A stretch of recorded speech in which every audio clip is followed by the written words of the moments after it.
Next topic है आपका lateral shift.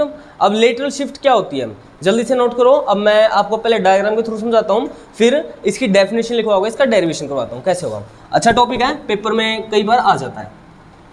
Lateral shift, lateral shift बोल लो, लेटरल डिस्प्लेसमेंट बोल लो, दोनों का सेम मीनिंग है। और लेटरल डिस्प्लेसमेंट, दोनों का मीनिंग सेम, लेटरल डिस्प्लेसमेंट क्या होती है ये पहले एक बार डायग्राम के थ्रू हम समझेंगे।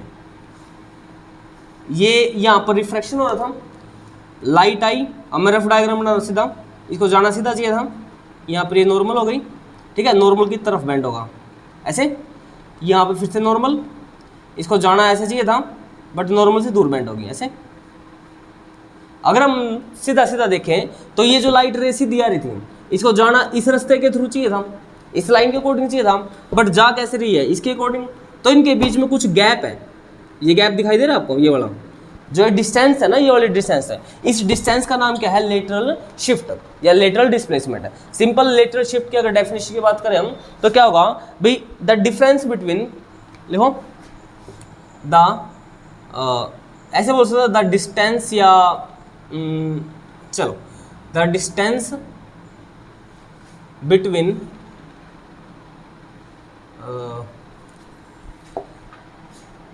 Path of incident ray and refracted ray, इन दोनों रेज के पाथ के बीच में जो डिस्टेंस होगा ना, इसको हम क्या बोलेंगे, लेटरल शिफ्ट। अब इसको निकालना कैसे जाता है, अब इसका डायग्राम थोड़ा सा अच्छे से समझना हमें, बिकॉज अगर डायग्राम समझ में आ गया फिर टेक्निक के अकॉर्डिंग जल्दी हो जाएगा। थोड़ा सा इसको बड़ा ड्रॉ करते हैं, थोड़ा आप भी इसको थोड़ा बड़ा डायग्राम बनाओ, क्योंकि इसमें मिस्टेक होने के चांस कई बार ज़्यादा होते हैं। ऐसा ये लाइट रे आएगी, इंसिडेंट रे, ये नॉर्मल, ये ऐसे बेंड होगी, और ये फिर से नॉर्मल, और ये फिर ऐसे बेंड होगी, ठीक है। ये ऐसे जानी चाहिए थी, मतलब ये इसका ओरिजिनल पाथ था, ठीक है। ये एंगल है जो ये वाला, इसका नाम है एंगल ऑफ इंसिडेंस। अब यहाँ पर दो बार रिफ्रैक्शन हो रहा है, तो रिफ्रैक्शन दो बार होने के कारण हमें दो बार एंगल ऑफ इंसिडेंस लेना पड़ेगा, दो बार आपके नॉर्मल हो गए। ये तो क्या आपका नॉर्मल 1 N1, ये क्या हो जाएगा नॉर्मल N2, दो नॉर्मल है ना। ये क्या है एंगल I1, ये क्या हो जाएगा एंगल R1। ऐसा क्यों 1 क्यों लिया मैंने, बिकॉज दो बार रिफ्रैक्शन हो रहा है, तो जो पहला रिफ्रैक्शन था उसके लिए मैंने क्या लिया I1, जो पहला रिफ्रैक्शन हो रहा है उसका नाम क्या लिया मैंने, एंगल R1। अब ये ध्यान से समझो, ये जो रे है इस पॉइंट के लिए, यहाँ पर इस नॉर्मल के लिए, इस पॉइंट के लिए ये तो क्या है इंसिडेंट, और ये रे क्या है रिफ्रैक्टेड। बट इसके लिए जो ये वाला नॉर्मल है, इसके लिए ये रे क्या है इंसिडेंट, और ये वाली रे क्या है रिफ्रैक्टेड रे। तो इसका नाम क्या हो जाए एंगल I2, और इस एंगल का नाम क्या हो जाए एंगल R2, ठीक है। तो एंगल I1 और एंगल R2 आपको समझ में आ जाना चाहिए भाई क्या है। एंगल I1 क्या है, जहाँ पर फर्स्ट रिफ्रैक्शन हुआ था, तो angle of incidence at the first refraction, and I2 क्या है angle of refraction at the second refraction, okay. ये इसी तरह से एंगल R और एंगल R1 और एंगल R2। अब हमें बेसिकली निकालना क्या है, इनके नाम लिख लो पहले, A, ये पॉइंट B, ये पॉइंट C, ये पॉइंट D, D के बाद ये पॉइंट ले लो E, क्या बचा हुआ, ठीक है। अब मैं क्या करता हूँ, हमें क्या करना है बेसिकली, हमें ये डिस्टेंस निकालें, ये वाली कितनी है ऐसे। अब मैं इसका नाम L लिख देता हूँ, ठीक है। हमें फाइंड आउट क्या करना है, हमें फाइंड आउट करना है भाई CL कितना है, बस CL निकाल दो काम खत्म हो जाएगा, ठीक है। क्या ये डिस्टेंस, ये CL हमें क्या करना है फाइंड आउट करना है। ये जो CL मैंने ड्रॉ किया ना, ये मैंने क्या किया परपेंडिकुलर ड्रॉ किया, किसके ऊपर, इस लाइन के ऊपर। इस लाइन का नाम क्या है BE के ऊपर मैंने क्या किया परपेंडिकुलर ड्रॉ कर दिया। अब पहले एक बार इसकी टेक्निक देख लो, फिर मैं प्रॉपरली लिखवाता हूँ। ये जो एंगल है इसका नाम है एंगल डेल्टा, ठीक है। डेल्टा जो है ना, ये डेल्टा क्या है भाई लेटरल शिफ्ट का एंगल, ठीक है। हमने क्या किया है डेल्टा मान लिया, ये वाला जो एंगल था जिस रे के अकॉर्डिंग जानी चाहिए थी, और जिस रे के अकॉर्डिंग एग्जैक्टली जा रही है, दोनों के बीच में जो एंगल बन रहा है वो एंगल क्या मान लिया मैंने, डेल्टा। तो वही बात, अब हमें क्या निकालना है एग्जैक्टली, CL निकालना है। यहां पर देखो डेरिवेशन करते हैं पहले एक बार। In triangle BLC, in triangle BLC में लिखो, ट्रायंगल BLC के अंदर हमें निकालना क्या है, BL निकालना है। देखो ये एंगल थीटा है, B एंगल डेल्टा होगा, इसके सामने वाला ये क्या है, परपेंडिकुलर BL, और ये क्या है, बेस है। हमें क्या निकालना है, परपेंडिकुलर निकालना है। परपेंडिकुलर कितना है, CL। हमारे पास है क्या, मतलब ये भी करेंगे हम, परपेंडिकुलर अपॉन हाइपोटेन्यूज, ये क्या होता है, साइन थीटा। अरे वो 10th क्लास में किया था पंडित बद्री प्रसाद हर हर बोले, इसके अकॉर्डिंग परपेंडिकुलर बाई हाइपोटेन्यूज क्या होता है, साइन थीटा होता है ना, ठीक है। तो ये क्या है, परपेंडिकुलर, और ये जो BC है ये क्या है, हाइपोटेन्यूज। तो परपेंडिकुलर बाई BC ये क्या हो जाएगा, साइन थीटा या फिर साइन डेल्टा। ओके, तो यहां से CL की वैल्यू कितनी हो जाएगी, sign delta multiplied by BC। But एक प्रॉब्लम ये भी है, हमारे पास ये BC भी नहीं है, जो BC था ना ये BC भी नहीं है। बट हम क्या कर सकते हैं, अगर हम BC की वैल्यू फाइंड आउट कर लेना तो हमारा काम चल सकता है। कैसे, सपोज करो ये जो नॉर्मल था मैं इसको आगे तक बढ़ा रहा हूँ, तो हमारे पास अब ये एक ट्रायंगल ये भी बन गई, क्या नाम था, L, इसका नाम मतलब पॉइंट M। तो अब हमारे पास एक ट्रायंगल ये BC और M दिखाई दे रही है, ट्रायंगल ये B, ये C और ये M।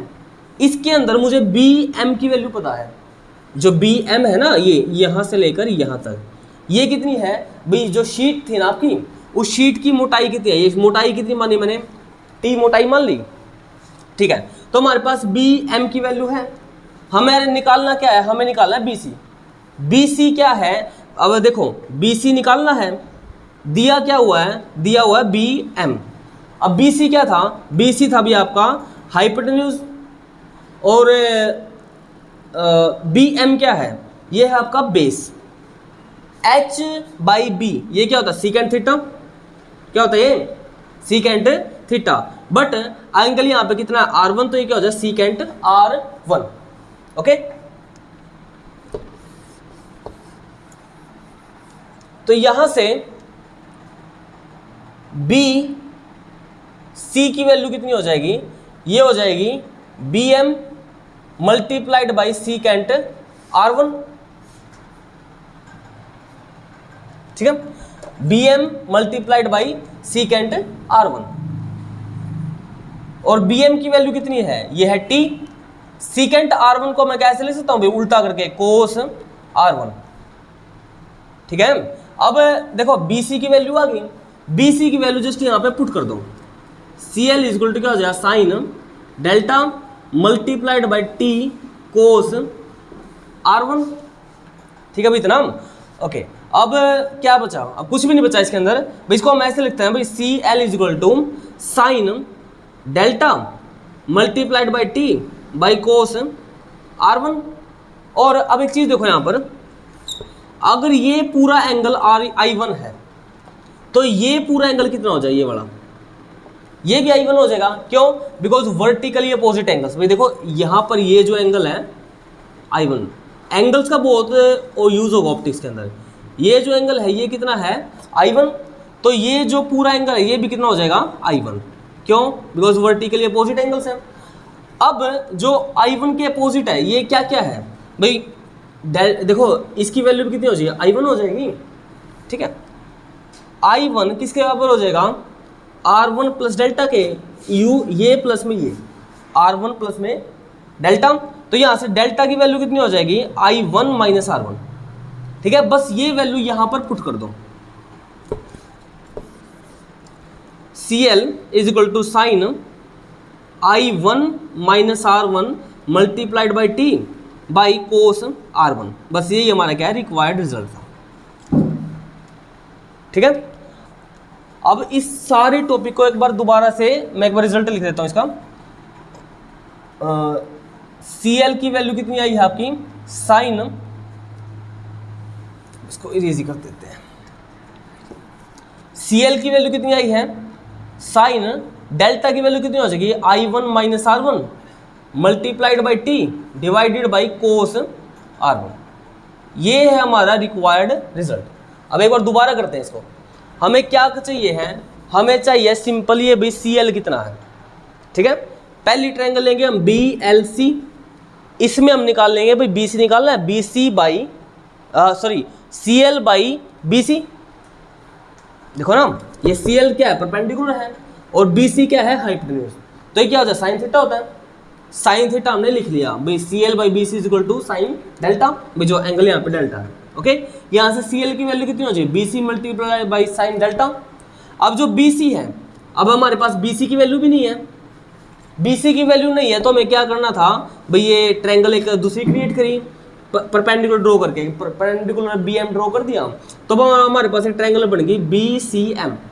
इसके अंदर हमारे पास BM की वैल्यू है, BM की वैल्यू का यूज करके हमने क्या किया, BC की वैल्यू निकाल ली, है ना, और वो BC की वैल्यू जस्ट यहाँ पे पुट कर दी, ये रही, ओके।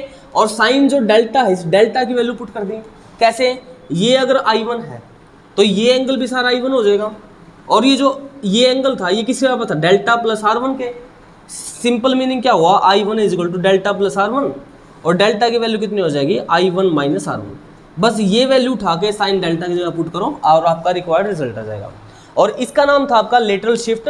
भाई कितना लाइट रे शुरू में आ रही थी और कितने एंगल पर वो रिफ्रैक्ट हुई, इसको बोला जाता है लेटरल शिफ्ट, और इसको हम निकालते हैं ऐसे।